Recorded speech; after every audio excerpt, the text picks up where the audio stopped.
जय हरी, जय जिजाऊ, जय शिवराय. सर्वांना सर्वप्रथम छत्रपती शिवरायांच्या राज्याभिषेक सोहळ्याच्या लक्ष लक्ष शुभेच्छा.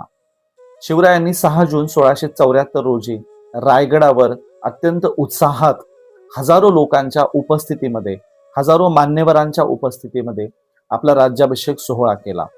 या राज्याभिषेक सोहळ्याच्या संदर्भामध्ये अनेक समकालीन कागदपत्रांमध्ये उत्तरकालीन लेखक साहित्यिकांनी वासी बेंद्रे असतील किंवा कृष्णाजी केळुस्कर कदम गुरुजी असतील, या अनेकांनी याबद्दलचं लिखाण केलेलं आहे आणि सर्वमान्य पुराव्यांच्या आधारे शिवरायांचा राज्याभिषेक सोहळा अनेकांनी मांडलेला आहे. शिवाजी महाराजांनी सर्वप्रथम 1656 रोजी रायरी हा किल्ला जिंकून घेतला आणि मग पुढे त्यांनी त्याचं रायगड नाव केलं. हा किल्ला जिंकून घेतल्याबरोबरच महाराजांनी भविष्याचं स्वप्न, भविष्याची तजवीज या किल्ल्यावर करताना 2 हत्तीची पिलं नेल्याचं सांगितलं जातं. पुढे ह्या हत्ती मोठे झाले, हत्तींची संख्या वाढली आणि त्यातून शिवाजी महाराजांनी त्या हत्तीवर बसून मिरवणूक काढून रायगडावर आपला राज्याभिषेक सोहळा साजरा केला. याचा अर्थ असा होतो, शिवरायांचं नियोजन, मॅनेजमेंट आणि भविष्याचं गोल्स, एम अगोदर निश्चित होतं. त्यामुळे ही घटना काही साधीसुधी नाही. बखरींमध्ये तर नोंद आलेलीच आहे, मराठा बादशहा एवढा छत्रपती झाला. ही गोष्ट काही सामान्य झाली नाही. ही गोष्ट 2 कारणाने सामान्य झाली नाही. एका सरदाराच्या घराण्यातून, एका साधारण वेरूळ सारख्या गावातून आलेल्या वाडवडिलांच्या पूर्वजांच्या एका वहिवाटेतून एका सरदाराच्या मुलाने एक महान मोठं राज्य उभं करणं आणि ह्या राज्याच्या सीमा महाबलाढ्य शत्रूंच्या नाकावर टिचून त्या वाढवत राहणं, ही गोष्ट काही साधारण नाही. आणि म्हणून मराठा बादशहा छत्रपती झाला, ही गोष्ट काही सामान्य झाली नाही. त्यातलं एक महत्वाचं कारण आजही आजूबाजूला एवढ्या मोठ्या महाबलाढ्य शाह्या होत्या, त्यात उत्तरेकडची मोगलशाही ही तर संपूर्ण देश गिळंकृत करायला बसलेली होती. अशा कालखंडात अशा महाबलाढ्य पातशाह्यांच्या विरोधामध्ये शिवरायांनी रणशंग फुंकणं आणि आपला राज्याभिषेक सोहळा करून घेणं, आपल्या राज्याच्या सीमा वाढवणं, ते राज्य शून्यातून उभं करून टिकवून दाखवणं, ही गोष्ट साधारण नव्हे.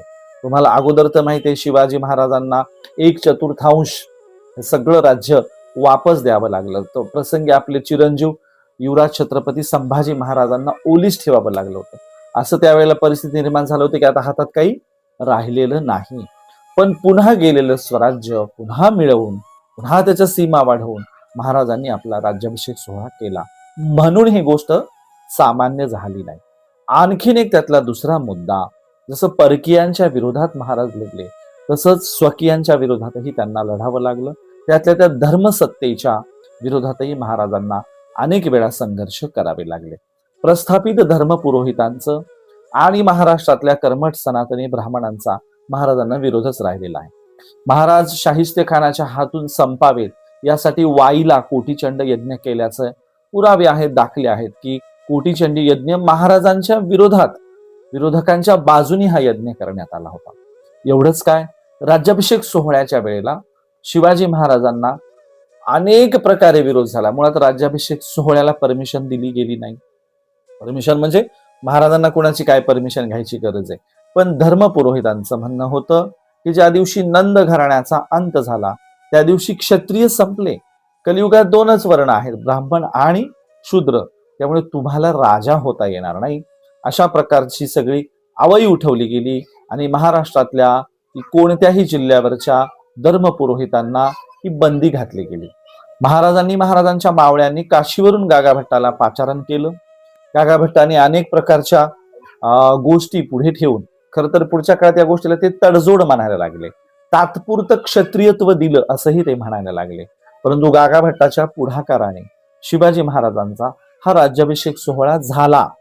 या राज्याभिषेक सोहळ्यामध्ये शिवाजी महाराजांनी गागाभट्टाला अमाप संपत्ती दिली. गागाभट्टाने ती संपत्ती पुढे काशीकडे नेण्याचा प्रयत्न केला. ती गेली किंवा नाही गेली हा भाग वेगळा. परंतु गागाभट्टाने शिवाजी महाराजांकडून भरपूर मोठी दक्षिणा उकळून शिवाजी महाराजांचा तो राज्याभिषेक सोहळा झाला. या राज्याभिषेक सोहळ्याला प्रत्यक्ष संभाजी महाराज उपस्थित होते. मग संभाजी महाराजांनी गागाभट्टाशी आणि अनेक तिथल्या संस्कृत पंडितांशी स्वतः संस्कृतमध्ये चर्चा केली, डिबेट केली. त्याही पहिल्याही राज्याभिषेक सोहळ्यातल्या अनेक चुका संभाजी महाराजांनी निदर्शनास आणून दिल्या.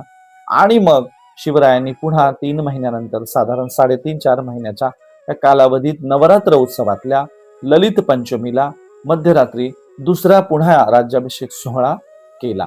आणि म्हणून ही गोष्ट दुसऱ्याही कारणाने साधारण नव्हे की धर्मपुरोहितांच्या जाचाला, धर्मपुरोहितांच्या त्या सगळ्या गोष्टीला न जुमानता महाराजांनी राज्याभिषेक सोहळा केला. 6 जूनचा राज्याभिषेक सोहळा केला. आणि ह्या राज्याभिषेक सोहळ्यामध्ये त्यांनी गोरगरीब कष्टकरी शेतकऱ्यांचं राज्य पुढे नीट चालवेल, लोककल्याणकारी राज्य मी चालवेन, रयतेचं राज्य चालवेल, हिंदवी स्वराज्य चालवेल ही महाराजांनी शपथ घेतली. आणि त्याप्रमाणे ते राज्याभिषेक सोहळ्याच्या अगोदरही त्याच प्रकारे ते वागले आणि नंतरही वागले. बाबा पुरंदरेच्या नाटकामध्ये देखील सिंहासनावर बसतानाचा हा शपथ घेतानाचा प्रसंग आहे. टीव्हीवर एक सिरियल येऊन गेली राजा शिवछत्रपती, त्यात पण शिवाजी महाराज सिंहासनावर बसायला जातात आणि मग तो धर्मपुरोहित अडवतो. अशा प्रकारची त्यांची कल्चरल हेजोमनी उभी करणारी देखील काही प्रसंग त्यांनी दाखवलेले आहे. एक प्रसंग तर असा आहे की ब्राह्मण पुरोहित म्हणतो की थांबा महाराज, सिंहासनावर बसण्याच्या अगोदर शपथ घ्या. कोणती शपथ घ्या? तर मी पृथ्वीचा चक्रवर्ती राजा, प्रजेला प्रेमाने, कल्याणाने, न्यायाने वागवेन आणि मी जर चुकलो तर हा राजदंड माझ्या डोक्यात घालण्याचे अधिकार धर्मपुरोहितांना असतील. असेही काही मालिकांमध्ये, चित्रपटांमध्ये हे प्रसंग रेखाटलेले आहेत. म्हणजे शिवाजी महाराज राजा जरी झाले तर अंतिम अधिकार धर्मपुरोहितांकडे असतील, अशा प्रकारचे सुद्धा कांगावा केला गेला होता. आणि महाराजांना एनकेन प्रकारे त्रास देण्याचा प्रयत्न झाला होता. तरीही शिवाजी महाराजांनी न जुमानता रायगडावर आपला भव्य दिव्य राज्याभिषेक सोहळा साजरा केला आणि वेदोक्ताला त्यांनी लाथाडून लावलं. आम्ही क्षत्रियच आहोत, आम्ही या क्षत्राचे क्षत्रवासी, या संपूर्ण भूमीचे आम्ही राज्यकर्ते, पालनकर्ते आहोत, हा पायंडा शिरस्ता पाडला. पुढे तर तुम्हाला माहिती आहे की प्रतापसिंह राजे साताऱ्याचे, त्यांनाही वेदोक्ताला सामोरं जावं लागलं. त्यानंतर कोल्हापूरचे लोकराजा राजर्षी शाहू महाराजांचंही वेदोक्त प्रकरण आपल्याला माहिती आहे. सयाजीराव गायकवाडांच्याही समोर हे वेदोक्त प्रकरण उभारलं होतं. म्हणजे इथे स्वकर्तृत्वाने मनगटाच्या बळावर राज्य उभं करणाऱ्यांना देखील धर्मपुरोहित कसे वागत होते हे तुम्हाला सांगायची गरज नाही. म्हणून शिवरायांच्या राज्याभिषेक सोहळ्याच्या आपणा सर्वांना लक्ष शुभेच्छा. जय जिजाऊ, जय शिवराय.